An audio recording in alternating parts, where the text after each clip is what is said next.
Hey guys, welcome to success Dilip. मैं दिलीप कुमार स्वागत है आपके इस वीडियो में। बात करने वाले हैं आज की बेहतरीन परमानेंट जॉब्स अपॉर्चुनिटी के बारे में, जो कि वैकेंसी निकाली गई है अडानी पावर की तरफ से। जी हाँ दोस्तों, अडानी एनर्जी सॉल्यूशंस या फिर अडानी पावर बोलो, एक ही ऑर्गेनाइजेशन से। तो अडानी एनर्जी की तरफ से परमानेंट जॉब्स के लिए नई वैकेंसी निकाली गई है, जो कि ऑल इंडिया के कैंडिडेट अप्लाई कर सकते हैं।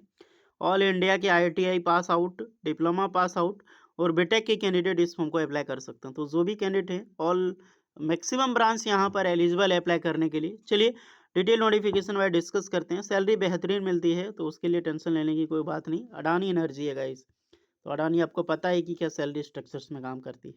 चलिए डिटेल में बात करते हैं, आगे बढ़ते हैं। चैनल पे अगर आप नए हैं सो प्लीज़ डू सब्सक्राइब और अपना ब्रांच भी ज़रूर कमेंट करें, ताकि आपको रिप्लाई मिल जाएगी कि आप एलिजिबल हैं अप्लाई करने के लिए या फिर एलिजिबल नहीं है। तो चलिए शुरू करते हैं। सो गाइज, ये है ऑफिशियल नोटिफिकेशंस। इसका ऑफिशियल नोटिफिकेशंस आपको लिंक्डइन पे मिल जाएगी। इनका ऑफिशियल अकाउंट है Adani energy solution limited, connection India's grid by grid, यहाँ पे आपको मिलेगी। और इनका ऑफिशियल अकाउंट है और इन्हीं की कंपनी की तरफ से ऑफिशियल पोस्ट की गई है, ऑफिशियल वैकेंसी रिलीज हुई है अडानी एनर्जी की तरफ से, जो वैकेंसी निकाली गई आप यहाँ पर देख सकते हैं। ये है आपका वॉक एंड ड्राइव के बेसिस पे ही होगा। AESL यानी कि Adani energy solution limited, transmission and distribution. तो आपका जो ऑर्गेनाइजेशन है, डिपार्टमेंट दोनों का होगा, ट्रांसमिशन एंड बिजनेस दोनों में किसी डिपार्टमेंट में आपकी जॉब मिल सकती है। Adani energy solution invite skilled professional to explore exciting opportunity across transmission and distribution business. तो इसमें होगी वॉक एंड ड्राइव पे सिलेक्शन होने वाला है, यानी कि आपका सबसे बड़ा बात की ये जॉब है ना, आपका ऑन रोल बेसिस पे जॉब रहने वाला है, यानी कि डायरेक्टली कंपनी बेसिस पे आपको यहाँ पर जॉब मिलेगी डियर। चलिए पोस्ट एंड ट्रेड की बात करें। सबसे पहले ऑर्गेनाइजेशंस की हम बात करेंगे। दो तरह की नोटिफिकेशंस है। तो पहली नोटिफिकेशंस यहाँ पर आते हैं अकाउंट एंड कमर्शियल ऑर्गेनाइजेशंस। यहाँ पर बीकॉम, एमकॉम, एमबीए आपने किया है, आप अप्लाई कर सकते हैं। देखिए एक्सपीरियंस की तो ज़रूरत होगी, लेकिन ज़रूरी नहीं है जितना एक्सपीरियंस मांगा गया उतनी ज़रूरी है। 2 3 4 साल का, 5 साल का, इस प्रकार से आपका एक्सपीरियंस है, आप एलिजिबल हैं। हाँ, सैलरी थोड़ी सी कम होगी ज़रूर, बट अप्लाई तो कर सकते हैं ना। हेड है सब स्टेशन डिपार्टमेंट का, जहाँ पर BTech इलेक्ट्रिकल इंजीनियरिंग अप्लाई कर सकते हैं यहाँ पे। ये बहुत बड़ा पोस्ट होता है, आप सब सकते हैं। सब स्टेशन का हेड यानी मैनेजर लेवल का पोस्ट हो गया। सब स्टेशन इंचार्ज, इसमें भी BTech इलेक्ट्रिकल इंजीनियरिंग अप्लाई कर सकते हैं। प्रोजेक्ट मैनेजर, आप समझ सकते हैं इसमें जो सैलरी होगा ना गाइस, करीब करीब 1 लाख प्लस सैलरी होगा इस सब डिपार्टमेंट में, अगर आप जॉब कर लेते हैं तो।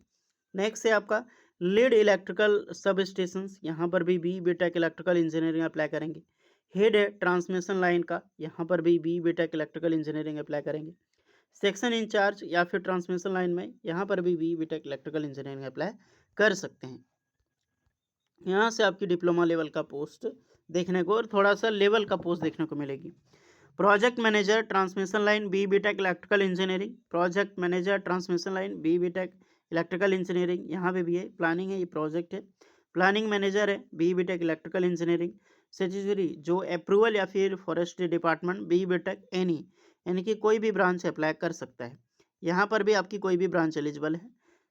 सर्वेयर, ये अच्छी पोस्ट है, BTech या फिर डिप्लोमा सिविल इंजीनियरिंग या फिर surveyor engineering.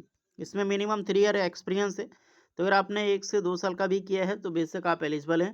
BTech civil engineering या फिर BTech सर्वेयर इंजीनियरिंग, या डिप्लोमा सिविल या फिर डिप्लोमा सर्वेयर इंजीनियरिंग अप्लाई कर सकते हैं।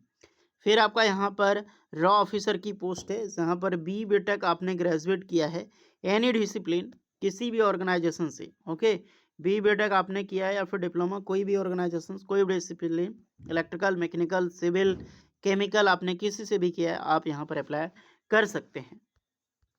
एक और पोस्ट है जो ये वैकेंसी है ऑफ रोल बेसिस पे। पहले जो पोस्ट आपने देखा वो ऑन रोल बेसिस, ये जो पोजीशंस है ट्रांसमिशन डिस्ट्रीब्यूशंस में, ये आपका रहने वाला है ऑफ रोल बेसिस पे आपका जॉब लगेगा, जहाँ पर टेक्नीशियन की वैकेंसी रिलीज हुई है। बेसिकली ITI टेक्नीशियंस आप समझ सकते हैं, तो अच्छी पोस्ट है ITI वालों के लिए। Surveyor, technician, transmission, sub station. Okay, अब यहाँ पे सुपरवाइजर की पोस्ट है रॉ में, या फिर सर्वेयर की पोस्ट है टेक्नीशियंस में। इसमें फॉर्म में अप्लाई कर सकते हैं ITI पास आउट और डिप्लोमा पास आउट। बोलेगा कौन कौन से ट्रेड एलिजिबल है, तो first of all ITI electricians के लिए बम्पर वैकेंसी है। अगर आपने ITI इलेक्ट्रिशियंस किया है तो दैट्स ग्रेट, ITI इलेक्ट्रिशियंस के बाद यहाँ पर अप्लाई कर सकते हैं ITI surveyor. ITI surveyor diploma के भी इलेक्ट्रिकल इंजीनियरिंग डिप्लोमा सर्वेयर के लिए भर भर की पोस्ट है।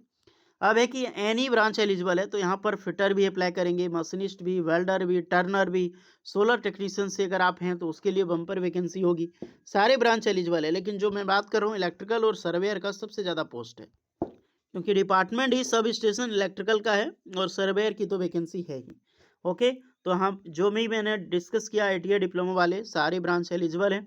मिनिमम 3 ईयर की एक्सपीरियंस रिक्वायर्ड है, तो अगर आपने 1 साल का भी अप्रेंटिसशिप किया है या फिर 1 से 2 साल का एक्सपीरियंस है तो बेशक आप यहाँ पर अप्लाई कर सकते हैं। एक्सपीरियंस मैंडेटरी होगा, कम से कम स्टैंडिंग 132 किलो वाल्ट या से 400 किलो वाल्ट या फिर 765 किलो वाल्ट में आपने काम किया है, यानी कि एक्सपीरियंस लिया है इसके रिगार्डिंग, तो बिल्कुल आप सभी कैंडिडेट के लिए एक बेहतरीन जॉब से इंतजार कर रहा है अडानी एनर्जी सॉल्यूशन लिमिटेड में। 18 से 30 साल के कैंडिडेट अप्लाई कर सकते हैं, नॉर्मल वाले, बाकी बात जैसा एक्सपीरियंस है 18 से 50 भी एलिजिबल है, डज नॉट मैटर। सैलरी बेहतरीन सैलरी मिलेगी, परमानेंट जॉब से वॉक इन इंटरव्यूज के थ्रू सिलेक्शन होगा, तो ज़रूर अप्लाई कर। इंटरव्यू कहाँ है आपका, तो इंटरव्यू आपका पहला है रायपुर छत्तीसगढ़ में, दूसरा है भुवनेश्वर उड़ीसा में। 9 एंड 10 मई 2026 को रायपुर में होगा, 16 एंड 17 मई 2026 को भुवनेश्वर में होगा। फॉर्म देखिए, इससे पहले आपको यहाँ पर स्कैन करके फॉर्म एक अप्लाई कर लेना है। तो ये है आपका, इसका लिंक आपको मिल जाएगी ऑनलाइन फॉर्म का डिस्क्रिप्शन में, या फिर QR कोड को स्कैन करके आप खुद भी फॉर्म अप्लाई कर सकते हैं। ओके, यहाँ पे स्टार्ट करोगे, स्टार्ट करने के बाद आपकी ये फॉर्म शुरू हो जाएगी। अपनी personal details, educational details and कौन से ट्रांसमिशन में आप जा रहे हैं, ऑन रोल ऑफ रोल। अगर आप एक डिप्लोमा कैंडिडेट या फिर ITI पास आउट कैंडिडेट हैं, क्योंकि सबसे ज़्यादा जो वैकेंसी आपका यहीं पे ऑफ रोल में ज़्यादा ITI डिप्लोमा के लिए, तो ITI पास आउट कैंडिडेट तो ऑफ रोल में ही जाएंगे। बाकी बात जो बीटेक स्टूडेंट हैं, डिप्लोमा स्टूडेंट, जो एक्सपीरियंस ज़्यादा है ऑन रोल बेसिस पे, नहीं तो ऑफ रोल में आप लोग जाइएगा। और जिसमें आप अप्लाई करना चाहते हैं उसके हिसाब से आप यहाँ पर फॉर्म अप्लाई करेंगे। स्टेट, कौन सा स्टेट आप हैं, अदर स्टेट से हैं तो अदर स्टेट यहाँ पे देंगे। होम टाउन आपकी, करंट सिटी एंड स्टेटस, सारी चीज़ यहाँ पे आपको फिलअप करेंगे। जैसे मैं झारखंड से हूँ तो मैं झारखंड का यहाँ पे दूंगा, हो कि नहीं। ओके, करंट स्टेट तो मेरा यही है, तो इसी के अकॉर्डिंग आप लोग फॉर्म अप्लाई कीजिए। ITI डिप्लोमा बीटेक आपका जो भी है जाइए अप्लाई कीजिए। कोई एक्स्ट्रा डाउट होगा आपको, अच्छी सैलरी वाली जॉब है, मौका मत छोड़ना, बेहतरीन जॉब अपॉर्चुनिटी है। और इसके रिगार्डिंग कोई डाउट होता है तो कमेंट कीजिएगा, लास्ट में सबमिट कर देना, आपको रिप्लाई मिल जाएगी अप्लाई करने के बाद। और आपको इंटरव्यू में पार्टिसिपेट तो होना ही पड़ेगा, चाहे जैसा भी हो। चाहिए अप्लाई कीजिए, कोई डाउट होगा तो कमेंट करें। और एक चीज़ का ध्यान रहे कि इसका, ऐसे बहुत सारे स्टूडेंट होते हैं फॉर्म अप्लाई कर दें और कमेंट करेंगे सर रिप्लाई नहीं आया। अरे भाई, पहले बात आपके पास जहाँ पर एक्सपीरियंस मांगा गया है, तो पहली बात यहाँ पे फ्रेशर कैंडिडेट एलिजिबल ही नहीं है। आप फ्रेशर हो, आपने अप्लाई कर दिया, आपको क्या खाक रिप्लाई आएगा। अब बात रही अप्लाई करने का, बहुत सारे स्टूडेंट क्या होते हैं, यहाँ पर मान लीजिए मेरी वीडियो देख के 1000 कैंडिडेट ने फॉर्म अप्लाई कर दिया। अब 1000 में से उनको चाहिए 200 ही कैंडिडेट। अब 200 के पास क्या है, जिनके पास 3-4 साल का एक्सपीरियंस है उनको पहले लेगा ना। आपके पास 1 साल का है अप्रेंटिसशिप करके, तो आपको नहीं उड़ेगा। आप ये भी कमेंट करोगे मेरे पास एक्सपीरियंस था लेकिन नहीं लिया, तो कहाँ से लेगा जब उसके पास कैंडिडेट ऑलरेडी हो गया है। तो जिनके ज़्यादा एक्सपीरियंस होगा उसको पहले सेलेक्ट करता है, फिर धीरे धीरे सेलेक्ट करेगा अब ना आपको। और इंटरव्यू के लिए जब भी जा रहे हो तो तैयारी करके जाओ, उससे रिलेटेड कुछ पढ़ के जाओ, तभी जाकर इंटरव्यू निकलता है। जाइए पहले अप्लाई कीजिए।